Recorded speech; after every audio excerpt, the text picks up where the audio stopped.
नेपालस्विस.com परिवारको तर्फबाट म नेपालस्विस.com को सम्पादक जङ्गम खड्काको यहाँलाई हार्दिक स्वागत तथा अभिनन्दन गर्दछु। आज हामीहरूको माझमा हुनुहुन्छ बडा दशैं 2067 को आयोजना गर्ने नेपाल सांस्कृतिक कार्यक्रमको सञ्चालक श्री दीर्घसिंह मगर हाम्रो दुई चार कुरा अगाडि बढ्दैछौँ। स्वागत छ यहाँलाई। नमस्कार।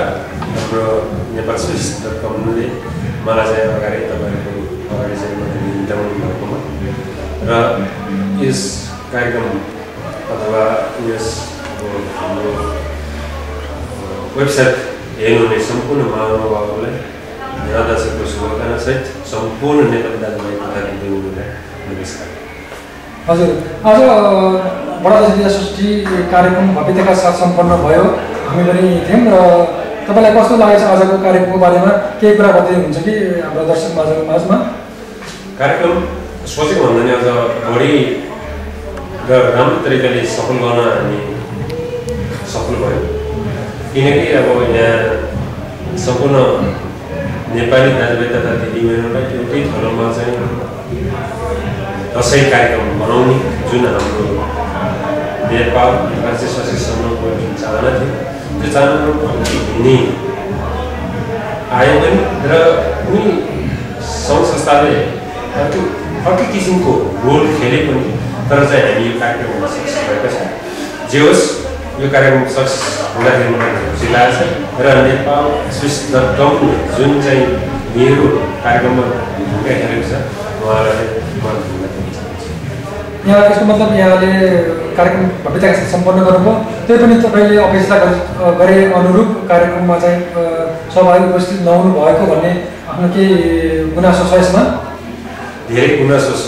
म एउटा चाहिँ के भनेपछि नेपालदेखि 12 वर्ष म यहाँ स्विजरल्यान्डमा आए पनि नेपाल आमाप्रतिको जुन माया छ र सम्पूर्ण नेपाली दाजुभाइले दिनुपर्ने जुन योगदान हो नेपालमा कोहीबाट र कुनै सङ्घ संस्थाबाट पनि त्यस्तो कार्यक्रम नभएको कारणले गर्दाखेरि आज हामीले चाहिँ नेपाल सांस्कृतिक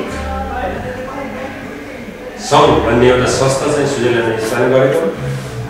मेन कुरा के भन्दाखेरि नि हामीले चाहिँ स्विजरल्यान्डमा भएका सम्पूर्ण सङ्घ संस्थाहरूलाई एकजुट पारी नेपालको विकासमा केही गरौँ भन्ने हाम्रो यो संस्थाको भावना हो र पनि त्यही अनुरूप आज कार्यक्रममा पनि सम्पूर्ण सङ्घ संस्थालाई चिठी पठाउँदा पनि सङ्घ संस्थाले कुनै पनि उपस्थित नजनाएको मलाई दुःख लागेको छ र पनि म के भन्न चाहन्छु भने सम्पूर्ण संस्थाले आफ्नो आफ्नो तरिकाले कार्यक्रम गरौँ र मेरो व्यक्तिगत हिसाब किताबमा बनाउनुको चाहिँ रेसिपी छ भने चाहिँ ठिकै छ, उहाँलाई चाहिँ मेरो लागि चाहिँ धन्यवाद।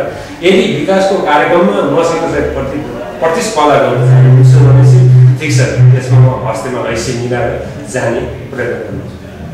धन्यवाद। अब यहाँलाई म एउटा अन्तिम प्रश्न सोध्न चाहन्छु। आगामी कार्यक्रम अब कस्तो होस् भन्ने स्विजरल्यान्डमा आगामी कार्यक्रम कस्तो होस् भन्ने चाहनुहुन्छ कि अब सबै सङ्घ संस्थाले एक ठाउँमा बसेर कार्यक्रम गर्ने अथवा तपाईँको नेपाल सांस्कृतिक कार्यक्रम एक ठाउँमा बस्ने अरू ठाउँमा यस्तै कार्यक्रमको अपेक्षा गर्नुमा चाहिँ के छ? तपाईँ कसरी अब लाग्नुहुन्छ अगाडि? कार्यक्रम भन्नुपर्ने सबभन्दा पहिला नेपालदेखि थाहै अस्थायी रूपमा जुनसुकै काम विषयले स्विजरल्यान्डमा भित्रिएका जति पनि नेपाली दाजुभाइ तथा दिदीबहिनीहरू छन् उनीहरूलाई एकजुट पार्ने हाम्रो अभियान हो। उहाँहरूको चाहिँ आफ्नै लक्ष्य आफ्नै काम विषयले समय नभएको खण्डमा र अथवा चाहिँ कुनै कार्यक्रममा सहभागी नभएको त्यो छुट्टी कुरो हो।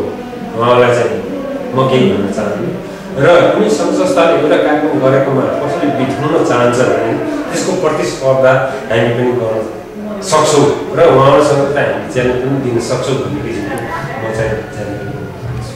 अन्त्यमा अब यहाँलाई एउटै प्रश्न गर्छु। यहाँलाई विशेष केही भन्नु मन लागेको छ आजको कार्यक्रमको बारेमा? अब तपाईँहरूको कार्यक्रम भव्यताको साथ सम्पन्न भयो भन्ने कुरा अब हामीले पनि देख्यौँ होइन, धेरै नेपाली तथा विदेशीहरूको सहभागितामा यो कार्यक्रम मनोरञ्जन तथा रोमाञ्चक भयो।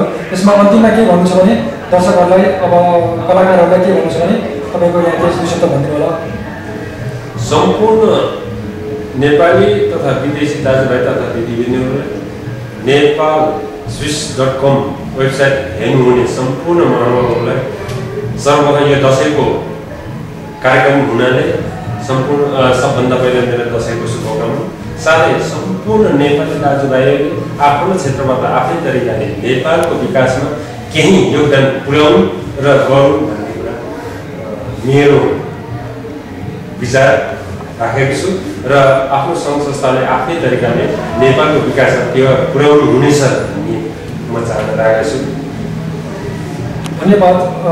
नेपाल स्विचको लागि म झमक खड्का साथै क्यामेरा पर्सन खेला श्रेष्ठलाई बिदा दिनुहोस्। धन्यवाद। नमस्कार। नमस्कार।